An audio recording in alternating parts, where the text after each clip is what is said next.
This is CGTN, China Global Television Network.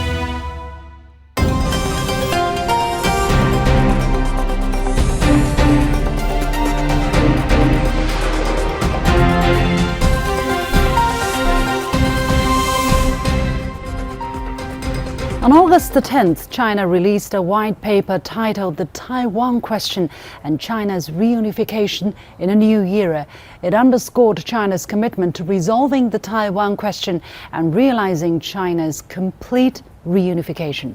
It also called the goal a shared aspiration of all the sons and daughters of the Chinese nation.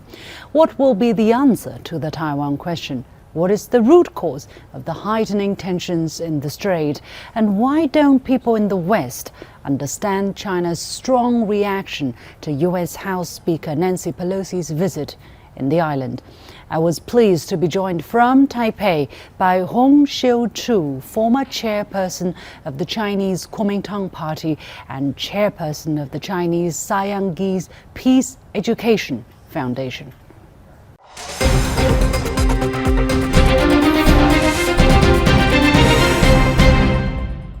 I'm pleased to be joined from Taipei by Ms. Hong Xiu-chu, former leader of the Chinese KMT Party and chairperson of the Chinese Science Peace Education Foundation. Ms. Hong, thank you very much for joining us. How do you look at the mid and long-term impact of Nancy Pelosi's visit to Taiwan? Some say the event will accelerate the reunification of China. What is your take on this? 当然，关于这个佩洛西来到台湾呢，掀起了一阵这个旋风也好，这个恶风也好。那么它后续的一些影响。Well, Pelosi's visit in Taiwan has set off a whirlwind. It could bring thunder and storm, and it could take quite some time to observe its subsequent impact. But in the short term, it has really muddled the water and sparked a crisis in the Taiwan Strait. And it's because of her trip that prompted the Chinese People's Liberation Army to conduct drills in the region. Apart from that, we've also seen suspension measures concerning Taiwan's agricultural, fishery, foods, and construction industries, which will hit Taiwan pretty badly. And inevitably, the local people will suffer from psychological traumas. These are the short-term impacts. 对台湾来讲，当然这个民众的心理 是难免受到的创伤是有点严重的啊。那么这个是短期的。那么至于长期的问题，我们认为说中国以后对于 In long term, we believe that the Chinese mainland will step up military, economic, and diplomatic efforts to suppress secessionists and the contacts between separatists with external forces. Of course, we trust that the mainland will continue to implement policies to benefit Taiwan people. However, the mainland will take tougher actions to counter efforts by the Democratic Progressive Party to seek American support for independence and moves taken by the U.S. to contain China using Taiwan. This is what we believe will happen in the future. 我相信大陆会用更硬的手法跟他的决心来对付的。 这是我们认为以后可能会发生的一个情形啊。那么，但是是不是会因为这样而加速？ But we're not sure if Pelosi's visit will accelerate the reunification of China. We know that it indeed has angered 1.4 billion people on the mainland. We can understand the discontent of our mainland compatriots about the situation as a result of Pelosi's visit. And I believe the authorities will have to take public sentiment seriously. The mainland will undoubtedly shift efforts from fighting independence to boosting reunification in an enhanced manner. 而且力道的加强，我觉得那是毋庸置疑的，一定会如此的。 However, the G7 bloc, together with the High Representative of the European Union, released a joint statement on August the 3rd. It says, quote unquote, there is no justification to use a visit as a pretext for aggressive military activity in the Taiwan Strait. It also warns Chinese mainland not to unilaterally change the status quo by force in the region. What's your response to this rhetoric? And the statement also says there is no change in the respective one China policies countries, comma, where applicable, comma, and basic positions on Taiwan of the G7 members. What does it mean, this where applicable? Are these countries flip-flopping on their stances? 要回答您这个问题啊，我们必须说，凡是有因啊，才有果。这个 G7 长期以来就是以美国为首的一个政经。To answer your question, for every effect there's a cause. The G7 has long been a US-led political and economic alliance. Except Japan, the rest are also members of NATO. There's no surprise that they are speaking up for the United States, as they are a group, a political economic gang. They do not reflect on the eastern expansion of NATO, which is the root cause of the war in Ukraine. They don't examine themselves nor feel ashamed of their mistakes. They always point fingers at others and walk away scot-free. 完全不会去反省，也不觉得惭愧，完全没有自省的能力，千错万错都是别人的错，他们自己永远没有错。这一点，这个俄乌冲突啊，对现在这次台海紧张的军事，其实都可以看得出来，也看得非常的清楚。 From the Russian-Ukraine conflict to the current tension in the Taiwan Strait, their behavior is consistent and clear. 有没有注意到？ As for who has unilaterally changed the status quo in the Taiwan Strait, have you noticed that after coming into power, the DPP has discarded the 1992 consensus, saying that the two sides of the strait are not subordinated to each other? The United States pays lip service to its one China policy, while in essence has been undermining it. Any country will fight back when their sovereignty is infringed upon. Instead of condemning the perpetrators and troublemakers, the G7 has confounded black and white cause and effect. This reflects the selfishness of G7. 这个肇事者反而呢，去对麻烦的制造者，你不去指责他，不去责备他，反而去颠三倒四、倒果为因。我觉得这是 G7 的自私立场的。更何况 G7 在世界上啊，大搞专制独裁啊。 What's more, the G7 has been dictating world affairs. That's not just from us Chinese, but from an international relations expert from Singapore.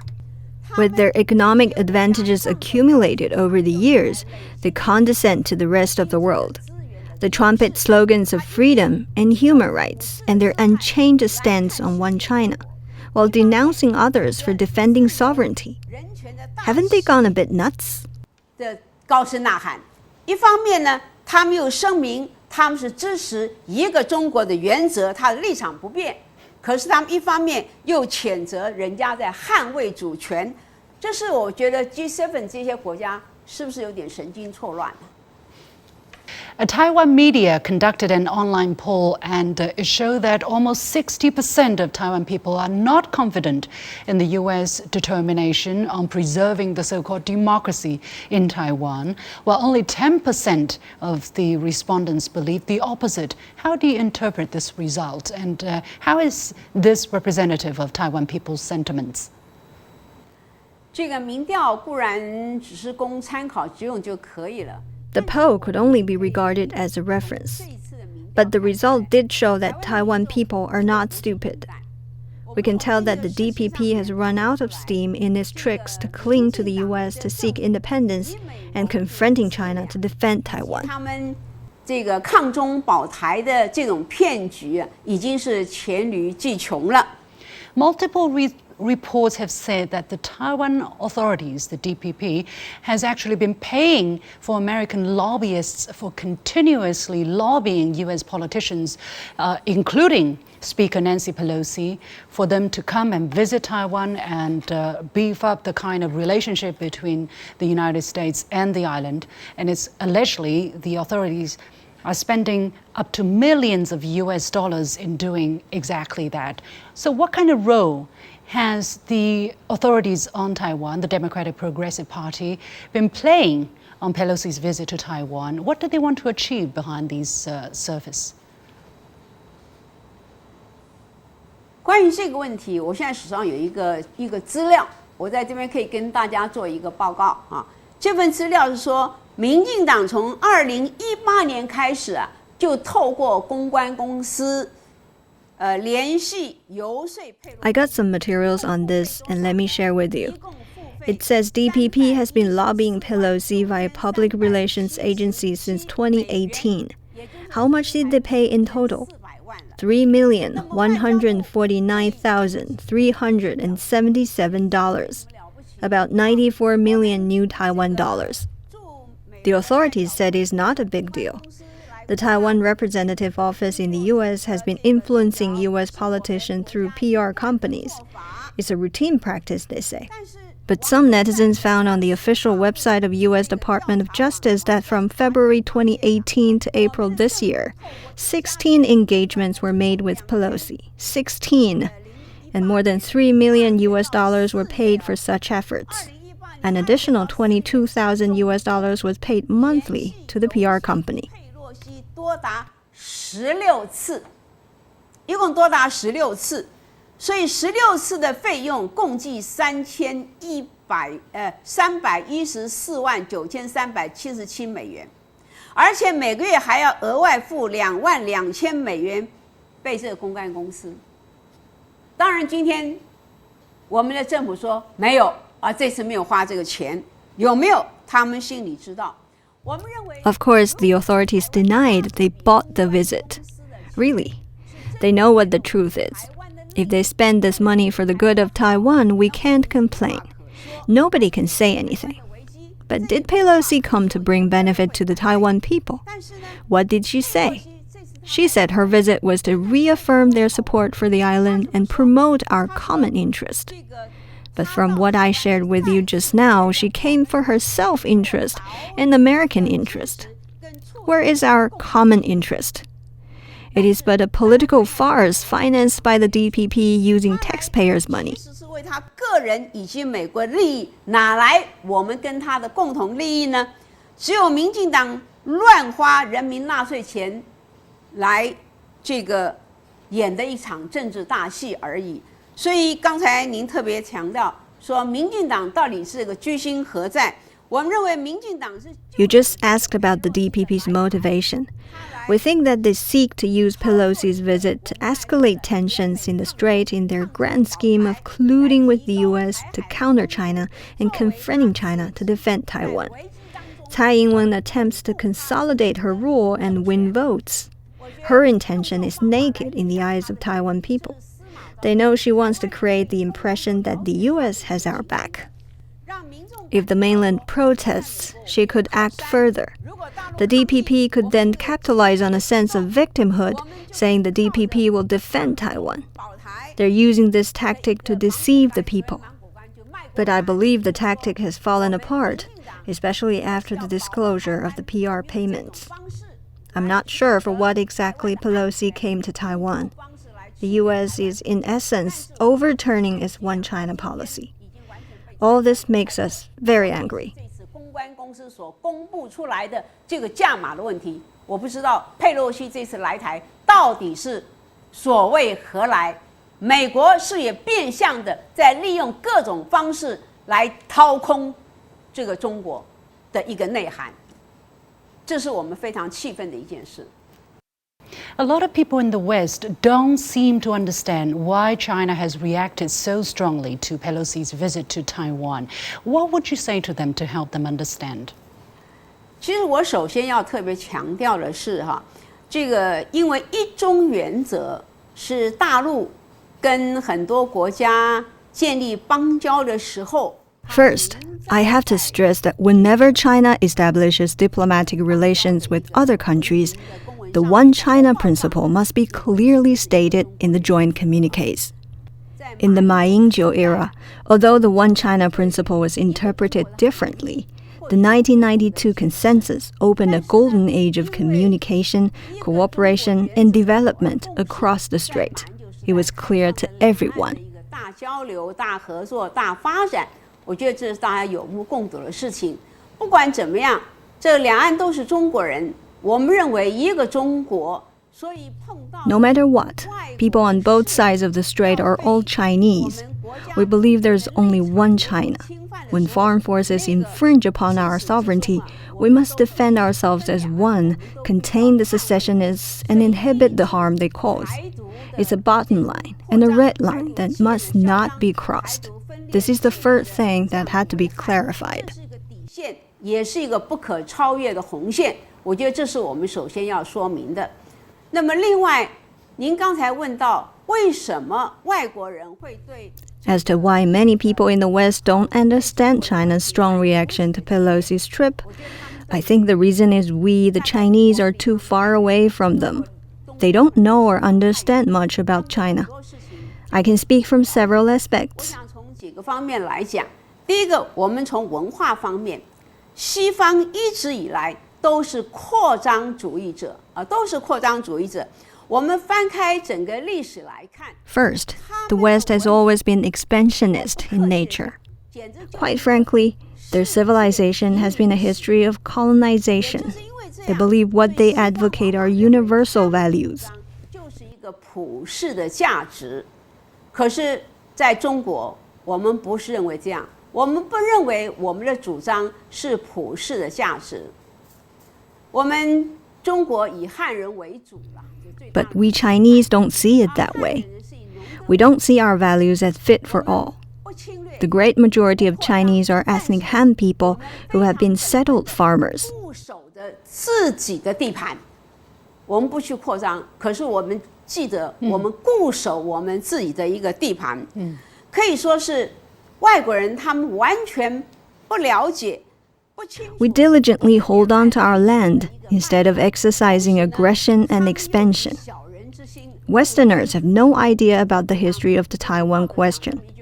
To put it bluntly, they measure the stature of great men by the yardstick of small men. 是侵略，是扩张，而他却不知道这是一个国家的内政问题。这是首先我要说明的一件事。另外，在史观方面来谈现代的这个发展的这个进程 They think Taiwan is the victim of the mainland's invasion and expansion, but they don't understand it's China's internal affairs. 就是现代化的。 From a historical perspective, the West has dominated modern history. They believe that everything they represent is modern and superior. 整个历史的 If we look at the history of human civilization, the Western civilization took over the East 200 years ago after the Industrial Revolution. Prior to that, it's well known that China had long been the center of world trade, and during the Tang, Song, and Ming dynasties, we were far ahead of the West. 在 The West always believe whatever they do, the Chinese should accept. 早就是 We hope the West can get over their centuries-old sense of superiority and pride and treat China equally. Let's respect each other, communicate, and interact with each other. I believe this will benefit the world. 这100年以来他们的优越感跟骄傲感，他们要以平等的视角来看中国的崛起，大家互相尊重、互相沟通、互相交流，我觉得这是对于世界都是一件好事。 You said in a recent article that the United States cannot face the fact that in the past, when the Chinese KMT Party was ruling, there were peace and stability across the Taiwan Strait and mutual political trust based on the 1992 consensus. Now, the DPP, the ruling party on the island, refuses to recognize the consensus, and the United States is deliberately sowing discord across the strait in order to consolidate its own hegemony. What is the root cause of heightening tensions in the Taiwan Strait? 关于这个问题，我想我们从3方面来谈从3方面来谈这个问题。第一个问题是在 I'd like to mention 3 aspects. First, the Green Camp, or Democratic Progress Party, won the 2016 elections and has since grown in strength. The Taiwan independence attempt reared its ugly head, with the DPP refusing to recognize the 1992 consensus that there's only one China. Through a series of manipulations such as advocating so-called confronting China to defend Taiwan, the DPP has gained much ground and rejoices this toxic formula. They have managed to break off the official contacts between mainland and Taiwan. This is my first point. 中断，这是第一个。第二个呢是怪我们自己的蓝营。我们蓝营在目前看 Secondly, the blue camp or the Kuomintang party should also take some blame. We have seemed to distance ourselves from the 1992 consensus. We became ambiguous in our stance and failed to play our role as a counterweight against the secessionists. It's very regrettable. 另外第三面，我们看国际战略来看，美国为了巩固他自己的霸权，他要打台湾牌，他用 Third, the U.S. wants to play the Taiwan card to maintain its hegemony. Under the strategy of weaponizing Taiwan against China, the U.S. ostensibly adheres to the One China principle, but in effect emboldens Taiwan independence. They have essentially eroded the One China policy, which is a despicable act. 其心可诛的一件事情啊。而从台湾的困境上来看呢，台湾碰到现在这个样子一个状况，它完全失去了在两岸之间。 Taiwan is now in predicament where it has lost its say in cross-strait relations. The DPP severed communication with the mainland. Taiwan's defense is controlled by the U.S. Taiwan's fate completely depends on the relationship between the mainland and the U.S. All this resulted from the DPP's misguided policies for which they must be held accountable. 民进党当局对两岸政策错误的一个结果，所以我们觉得这是他必须要承担后来的一个后果。 News in Taiwan have created a sort of echo chamber, and the Taiwan people, especially younger generations, don't seem to have a very high sense of belonging to the mainland. That is the result of a few surveys we've seen. Knowing that, why are you still so confident in the eventuality of national reunification? 对于这个问题，我回答起来，其实我心里是非常难过的一件事情了。您刚才提到说，现在民意调查好像年轻人 It really saddens me to answer this question. As you just mentioned, opinion polls show that young people don't relate to the mainland. This happened for a reason. For over 2 decades, Taiwan authorities have been tampering with education policies, especially on textbooks and curricula, to sever the historical roots and cultural bond linking Taiwan and the mainland. Young people have been gradually losing their Chinese identity. They don't have a strong sense of attachment to the mainland as we did. They no longer regard themselves as Chinese. They think Taiwan and China are separate, and that there's one country on each side. 中国是中国，所以很多年轻人认为中国大陆一边一国，这种情况是很多从教育上面影响。 This largely resulted from changes in the education process. We feel very sad, and yet we're not disheartened and will not give up. Why? I have told university students on the mainland, when the mainland becomes stronger, Taiwan will have more confidence in the mainland. I believe every young person hopes to have a bright future. A stronger mainland will be more attractive to Taiwan. The mainland and Taiwan are so close to each other, our historical bond can't be broken. It's an undeniable fact that we are brothers and sisters. 两岸同文同种同胞兄弟，这个是切不断的一个事实。所以只要大陆越好，这个持续效应越大。年轻人为了自己未来 As the mainland becomes more prosperous, its magnetic field will grow. Young people will change their mind about the mainland, since they would all hope for a bigger platform to realize their dreams and build their future. That's why I'm so confident about China's reunification. I believe it's a trend that's inevitable and inexorable. I was born and raised in Taiwan. I have great confidence in China's rise, as we've been seeing it with our own eyes. We strongly believe that the 21st century belongs to the Chinese. When the flowers bloom, the butterflies will gather. When you become strong, everyone will be attracted. Not to mention the fact that we Chinese people have the wisdom. When time is ripe, reunification will fall into place. This is one of the main reasons why I'm so confident. 统一大业必然完成，这是我为什么深具信心的一个最重要的原因。 Many thanks to Ms. Hong Xiu-chu, former leader of the Chinese KMT Party and chairperson of the Chinese Chinese Peace Education Foundation, joining me from Taipei.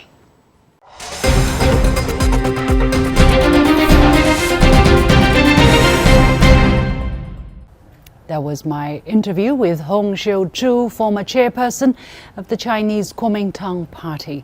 With that, we come to the end of this edition of The Point with me, Liu Xin. As always, you can follow me on Facebook and Twitter using the handle Liu Xin in Beijing. On behalf of the whole team, thanks for watching. You've got the point. Facing the unknown is always difficult. In a world in turmoil, it's easy to lose orientation.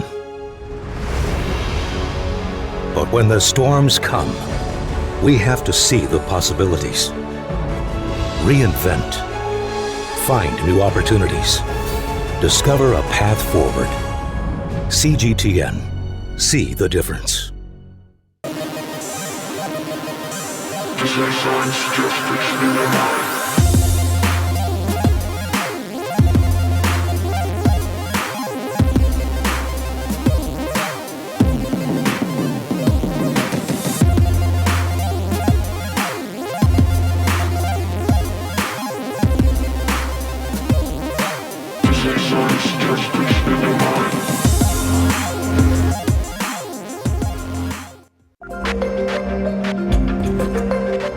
Making sense of the overwhelming wave of information means cutting through the noise to shine a light on the heart of the story and making room for new perspectives.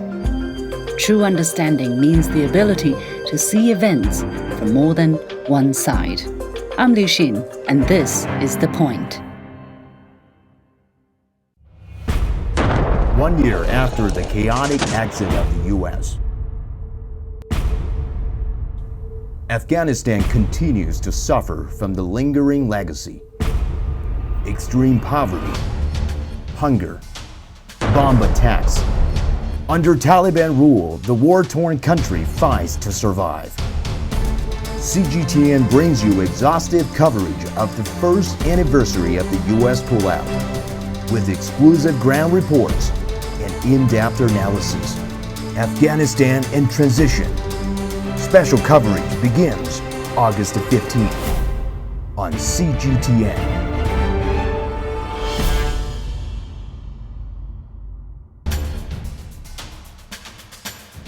It's been a year since the US withdrew from Afghanistan.